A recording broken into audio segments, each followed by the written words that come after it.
नमस्कार दोस्तों, आज मैं आपको श्रावण माह महात्म्य का 23वां अध्याय सुनाऊंगी।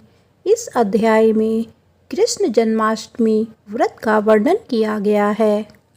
ईश्वर बोले, हे संत कुमार, श्रावण मास में कृष्ण पक्ष की अष्टमी को वृष के चंद्रमा में अर्धरात्रि में इस प्रकार के शुभ योग में देवकी ने वासुदेव से श्री कृष्ण को जन्म दिया। सूर्य के सिंह राशि में प्रवेश करने पर इस श्रेष्ठ महोत्सव को करना चाहिए। सप्तमी के दिन अल्प आहार करें। इस दिन दंत धावन करके उपवास के नियम का पालन करें और जितेंद्रिय होकर रात में शयन करें। जो मनुष्य केवल उपवास के द्वारा कृष्ण जन्माष्टमी का दिन व्यतीत करता है, वह 7 जन्मों में किए गए पापों से मुक्त हो जाता है।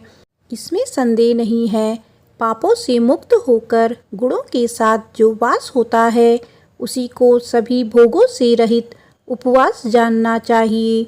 अष्टमी के दिन नदी आदि के निर्मल जल में तिलों से स्नान करके किसी उत्तम स्थान में देवकी का सुंदर सूती का ग्रह बनाना चाहिए, जो अनेक वर्ण के वस्त्रों, कलशों, फलों, पुष्पों तथा दीपों से सुशोभित हो और चंदन तथा अगरू से सुवासित हो।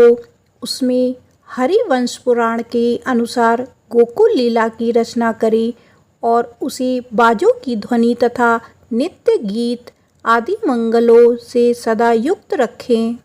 उस ग्रह के मध्य में षष्ठी देवी की प्रतिमा सहित सुवर्ण, चांदी, ताम्र, पीतल, मिट्टी, काष्ठ अथवा मणि की अनेक रंगों से लिखी हुई कृष्ण की प्रतिमा स्थापित करें। वहां 8 शल्य वाले प्रयक के ऊपर सभी शुभ लक्षणों से संपन्न प्रसूतावस्था वाली देवी की मूर्ति रखकर उन सबको एक मंच पर स्थापित करें और उस प्रयक में स्तनपान करते हुए सुप्त बाल रूप श्री कृष्ण को भी स्थापित करें।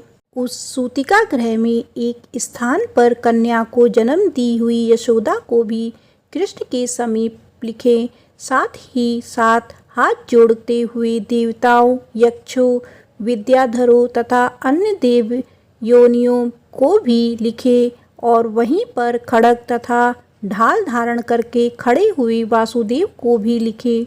इस प्रकार कश्यप के रूप में अवतीर्ण वासुदेव जी, अदिति स्वरूपा देवकी, शेषनाग के अवतार बलराम, अदिति के ही अंश से प्रादुर्भूत यशोदा, दक्ष प्रजापति के अवतार नंद, ब्रह्मा के अवतार गर्गाचार्य, सभी अप्सराओं के रूप में प्रकट गोपिका वृंद, देवताओं के रूप में जन्म लेने वाले गोपगण, काल नेमी स्वरूप कंस, उस कंस के द्वारा ब्रज में भेजे गए वृषासुर, वत्सासुर, कुवलयापीड़, केसी आदि असुर, हाथों में अस्त्र लिए हुए दानव तथा यमुना दैक में स्थित कालिय नाग, इन सबको वहाँ चित्रित करना चाहिए।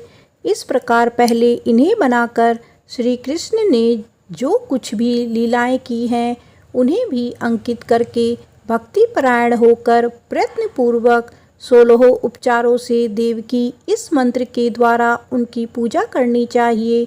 वेणु तथा वीणा की ध्वनि के द्वारा गान करते हुए प्रधान किन्नरों से निरंतर जिनकी स्तुति की जाती है, हाथों में भृंगारी, दर्पण, दूर्वा, दधी, कलश लिए हुए किन्नर जिनकी सेवा कर रहे हैं, जो शैया के ऊपर सुंदर आसन पर भली भांति विराजमान हैं, जो अत्यंत प्रसन्न मुखमंडल वाली हैं तथा पुत्र से शोभायमान हैं, वे देवताओं की माता तथा विजय सुता देवी देवकी अपने पति वासुदेव सहित सुशोभित हो रही हैं।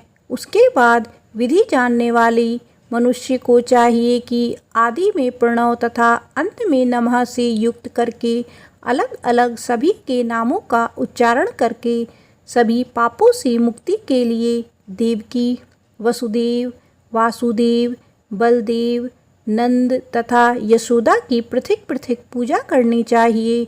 उसके बाद चंद्रमा के उदय होने पर श्री हरि का स्मरण करते हुए चंद्रमा को अर्घ्य दे प्रदान करें। इस प्रकार कहना चाहिए, हे क्षीर सागर से पादुपुत्र, हे आत्रिगोत्र में उत्पन्न, आपको नमस्कार है। हे रोहिणी कांत, मेरे इस अर्घ्य को आप स्वीकार कीजिए। देवकी के साथ वासुदेव, नंद के साथ यशोदा, रोहिणी के साथ चंद्रमा तथा कृष्ण के साथ बलराम की विधिवत पूजा करके मनुष्य कौन सी परम दुर्लभ वस्तु को नहीं प्राप्त कर सकता है। कृष्णाष्टमी का व्रत 1 करोड़ एकादशी व्रत के समान होता है। इस प्रकार से उस रात पूजन करके प्रातः नवमी तिथि को भगवती का जन्म महोत्सव वैसे ही मनाना चाहिए जैसे श्री कृष्ण का हुआ था। उसके बाद भक्ति पूर्वक ब्राह्मणों को भोजन कराना चाहिए और उन्हें जो जो अभिष्ट हो गौ, धन आदि प्रदान करना चाहिए।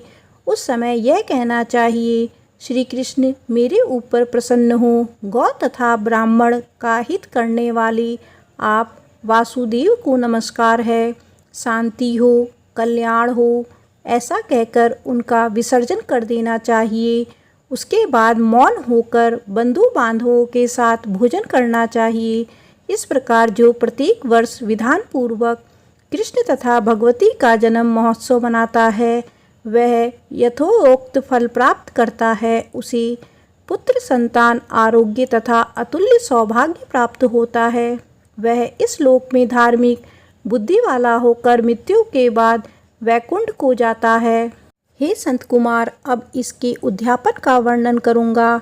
इसे किसी पूर्ण दिन की विधि पूर्वक करें। एक दिन पूर्व एक बार भोजन करें और रात में हृदय में विष्णु का स्मरण करते हुए शयन करें।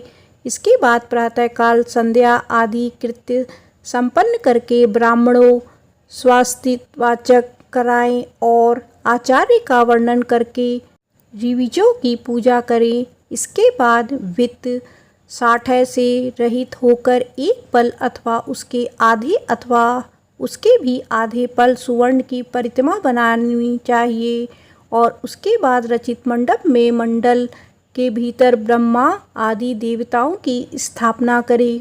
इसके बाद वहां तांबे तथा मिट्टी का एक घट स्थापित करें और उसके ऊपर चांदी या बांस का एक पात्र रखे। उसमें गोविंद की प्रतिमा रखकर वस्त्र से आच्छादित करके व्यक्ति 16 उपचारों से वैदिक तथा तांत्रिक मंत्रों के द्वारा विधिवत पूजा करे।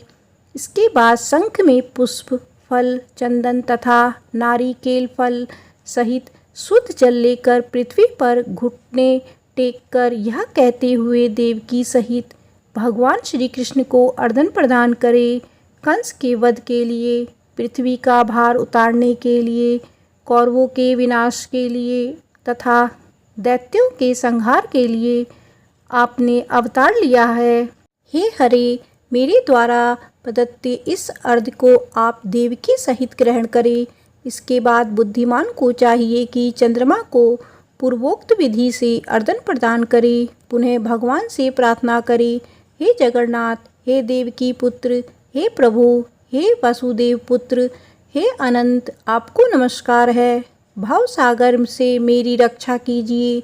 इस प्रकार देवेश्वर से प्रार्थना करके रात्रि में जागरण करना चाहिए। पुनः प्रातःकाल शुद्ध जल में स्नान करके जनार्दन का पूजन खीर, तिल और घृत से मूल मंत्र के द्वारा भक्ति पूर्वक 108 आहुति देकर पुरुष सूक्त से हवन करें और पुनः इंद्र विष्णु वीर्य चक्र में इस मंत्र से केवल घृत की आहुतियाँ देनी चाहिए।